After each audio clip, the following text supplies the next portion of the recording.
کل P D M نے کراچی میں اپنا شو آف اسٹرینتھ کیا۔ بہت عرصے کے بعد پی ڈی ایم کو خیال آیا کہ ملک کے اندر اپوزیشن کرنے کی ضرورت ہے۔ میاں محمد نواز شریف نے اس تقریب سے خطاب کرتے ہوئے اپنا پرانے والا بیانیہ دوبارہ دہرایا۔ چند جرنیل ہیں جنہوں نے قبضہ کیا ہوا ہے اور پاکستان کے اندر حقیقی جمہوریت نہیں ہے۔ یقیناً شہباز شریف صاحب کو ٹھنڈے پسینے آ رہے ہوں گے جب میاں محمد نواز شریف سے بات کر رہے ہوں گے، کیونکہ ان کا بیانیہ اس سے بالکل مختلف ہے۔ وہ کہہ رہے ہیں کہ حکومت ناکام ہے، نکمی ہے، یہ فیل ہو گئی ہے۔ مولانا فضل الرحمان جو ہیں وہ دوبارہ سے غصے میں آئے ہوئے ہیں اور اسلام آباد کی طرف مارچ کی باقاعدہ اب وہ پلاننگ کر رہے ہیں۔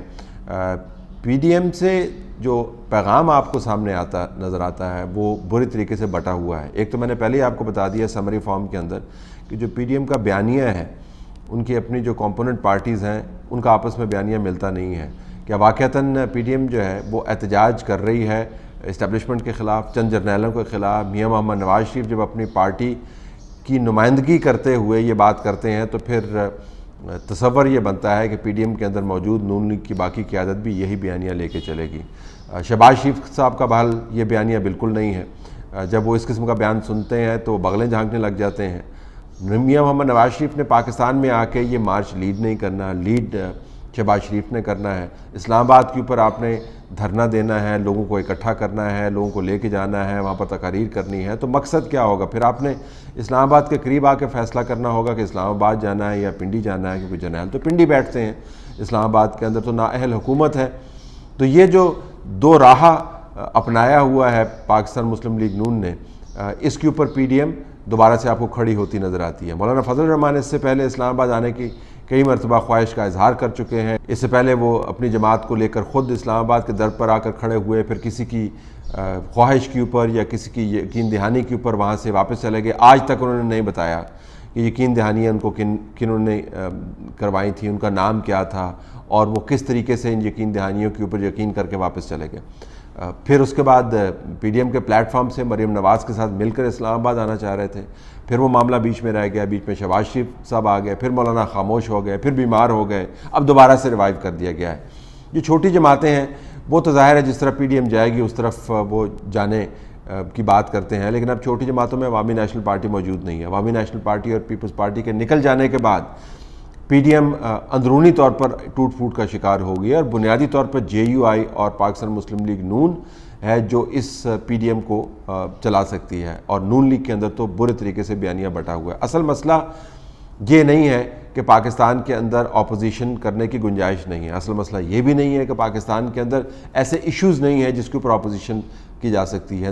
درجنوں ایشو ہیں، جو سیاسی ایشو بھی ہیں، جو آئینی ایشو بھی ہیں، جو عوامی ایشو بھی ہیں، لیکن پی ڈی ایم کے اندر جو موجودہ کنفیوژن ہے اس کا کوئی علاج نہیں ہے۔ اب آنے والے دنوں میں آپ دیکھیں گے کہ مارچ کا اعلان کر دیا، اہداف وہ سیٹ کر دیے جو آپ کو قابل عمل نظر نہیں آتے۔ اب اسلام آباد کی طرف مارچ کرنے کے لیے آپ کو اناؤنسمنٹ سے پہلے پوری تیاری کرنی چاہیے تھی، پورا ایک پلان ورک آؤٹ کرنا چاہیے تھا، وسائل کی بات کرنی چاہیے تھی، آپس میں بیٹھ کے آپ کو طے کرنا چاہیے تھا کہ یہ جب ہم لاکھوں لوگوں کا ریلا لے کے چلے گئے تو واقعتاً ان لاکھوں لوگوں کے اندر شہباز شریف اور ان کا گروپ شامل ہوگا یا نہیں ہوگا۔ اگر وہ شامل نہیں ہوں گے تو پھر اس کو لیڈ کون کرے گا؟ مریم نواز جیسی جو لیڈرز ہیں ان کا رول اس کے اندر کیا ہوگا؟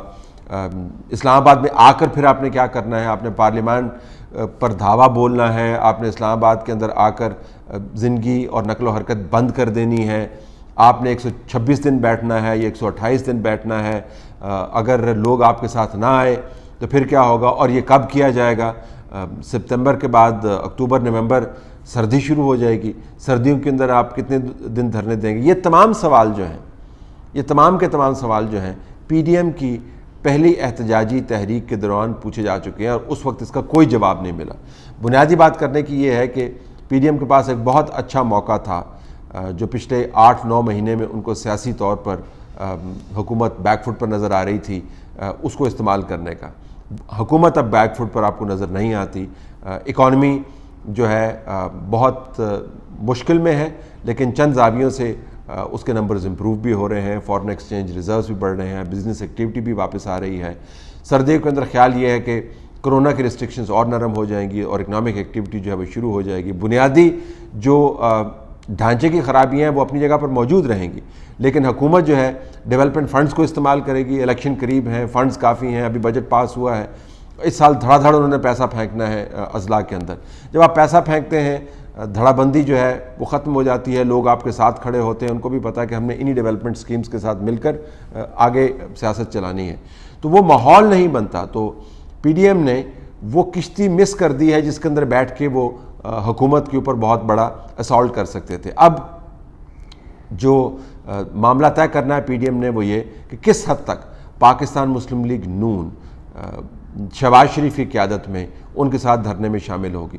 مولانا فضل الرحمان کو یہ یاد ہوگا کہ جب ان کے دھرنے میں پاکستان مسلم لیگ نون کے چند مقامی قائدین شرکت کرنے کے لیے پہنچے تو ان کو باقاعدہ شہباز شریف نے خود فون کر کے ڈانٹا کہ تم یہاں پہ کیا کر رہے ہو، تم یہاں سے فوراً نکلو، اور وہ گردن نیچے کر کے وہاں سے چلے گئے۔ تو شہباز شریف تو اس قسم کے احتجاج کے قریب جانے سے ہی کتراتے ہیں، وہ اسلام آباد کے اوپر دھاوا کس طریقے سے دیں گے۔ اور اگر پی ڈی ایم انتخابات سے پہلے ایک مرتبہ پھر فیل ہوتے ہوئے آپ کو نظر آتی ہے، ایک مرتبہ پھر ایک پھسپھسا قسم کا پٹاخہ ہے جس کی نہ آواز آتی ہے اور نہ اس میں سے کوئی چنگاری نکلتی ہے، اگر اس قسم کا معاملہ ان کے ساتھ ہوا تو انتخابات کے دوران ان کی انتخابی مہم کے اوپر کتنا بڑا اثر پڑے گا۔ یہ وہ ایشوز ہیں جن کے اوپر پی ڈی ایم کو غور و خوض کرنا چاہیے تھا۔ جلسوں کی تو بھرمار ہے، جلسے آپ کسی وقت بھی کر سکتے ہیں، اور یہ کوئی بہت بڑا انقلابی قسم کا جلسہ نہیں تھا۔ کراچی کے اندر جے یو آئی آپ کو ڈومینیٹ کرتے ہوئی نظر آتی ہے، پاکستان مسلم لیگ نون کے اپنے اتنے اندرونی مسائل ہیں، شہباز شریف صاحب نے اپنے چہیتوں کے ذریعے نون لیگ کے تنظیمی ڈھانچے کو جو